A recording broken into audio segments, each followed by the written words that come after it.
السلام علیکم دوستوں، آپ دیکھ رہے ہیں جنات کی نگری۔ السلام علیکم دوستوں، امید کرتا ہوں کہ آپ سب خیریت سے ہوں گے۔ تو چلیے آج کے واقعے کی طرف بڑھتے ہیں۔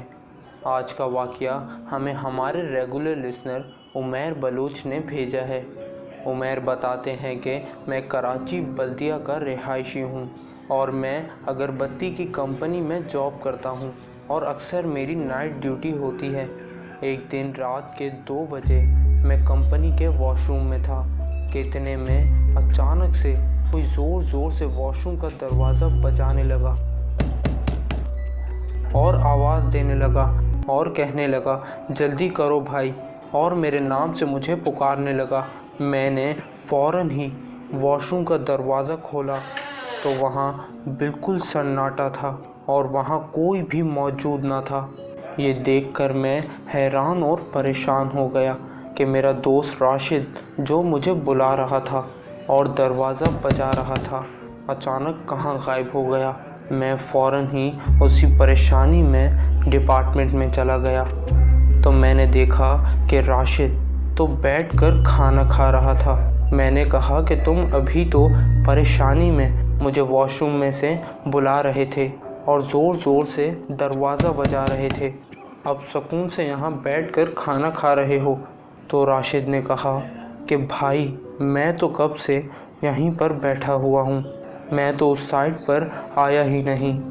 یہ سن کر مجھے کافی جھٹکا لگا کہ آخرکار وہ کون تھا۔ یہاں کوئی ضرور اندیکھی مخلوق ہے۔ وہ میرا دوست راشد نہیں تھا، وہ کوئی اور ہی تھا جو مجھے بلا رہا تھا۔ دوستوں، یہ تھا عمیر کا واقعہ جو ہم نے آپ کے ساتھ شیئر کیا۔ تو اب بڑھتے ہیں دوسرے واقعے کی طرف۔ تو شروع کرتے ہیں آج کا دوسرا واقعہ۔ یہ واقعہ ہمیں ہماری ریگولر لسنر فرزانہ نے راولپنڈی سے بھیجا ہے۔ وہ بتاتی ہیں کہ جس گھر میں میری شادی ہوئی وہ بہت بڑا گھر تھا۔ میرے روم کے سامنے ہی بہت بڑا صحن تھا جہاں پر میں اور میری ساس ہی رہا کرتی تھی۔ ایک روز میں اپنے روم میں بیٹھی ہوئی تھی تو وہاں سے میری نظر صحن کی دیوار پر پڑی تو کم سن 2 بچے صحن کی دیوار پر بیٹھے ہوئے تھے اور میں حیرانی سے ان کو دیکھ رہی تھی کہ اس دیوار پر یہ بچے کیسے بیٹھ سکتے ہیں۔ جب میں اپنے روم سے اٹھ کر باہر دیکھنے لگی تو اس دیوار پر کوئی بھی نہ تھا۔ اس کے بعد دوبارہ میں روم میں آ کر بیٹھ گئی۔ میں باہر ہی دیکھ رہی تھی کہ میری نظر دوبارہ ان بچوں پر پڑی جو اب کچن میں کبھی اندر آ رہے تھے تو کبھی باہر جا رہے تھے۔ تو یہ دیکھ کر حیران ہو گئی کہ یہ کون بچے ہیں جو ہمارے گھر میں اس طرح گھوم رہے ہیں، کیونکہ ہمارے گھر میں میری ساس کے علاوہ کوئی نہ ہوتا تھا۔ تو میں یہ دیکھ کر دنگ ہو کر رہ گئی۔ وہ بچے مجھے دیکھ کر دیوار کی طرف بھاگے اور اسی دیوار میں چلے گئے اور غائب ہو گئے۔ یہ دیکھ کر خوف کے مارے میں نے رونا شروع کر دیا۔ کچھ دیر بعد میری ساس گھر آئی۔ میں نے روتے ہوئے سب ماجرا بتایا تو وہ مسکرائیں اور کہنے لگیں کہ وہ نیک بزرگ ہیں جو میری ساس کے ساتھ ہم کلام ہوتے ہیں۔ وہ نیک بزرگ اس لیے بچوں کے روپ میں آئے کہ کہیں تم ڈر نہ جاؤ۔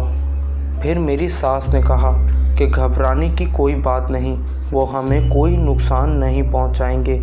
اس کے بعد میں نے کئی بار ان بچوں کو اپنے صحن اور گھر میں مختلف جگہوں پر گھومتے دیکھا، لیکن یہ دیکھ کر میں خوف زدہ نہیں ہوئی کیونکہ مجھے معلوم تھا کہ یہ مجھے کوئی نقصان نہیں پہنچائیں گے اور یہ نیک بزرگ ہیں۔ تو یہ تھا ہمارا آج کا دوسرا واقعہ جو میں نے آپ کے ساتھ شیئر کیا، اور آخر میں عمیر بلوچ اور فرزانہ کا شکریہ ادا کرتا ہوں کہ انہوں نے اپنی سٹوریز ہمارے ساتھ شیئر کی۔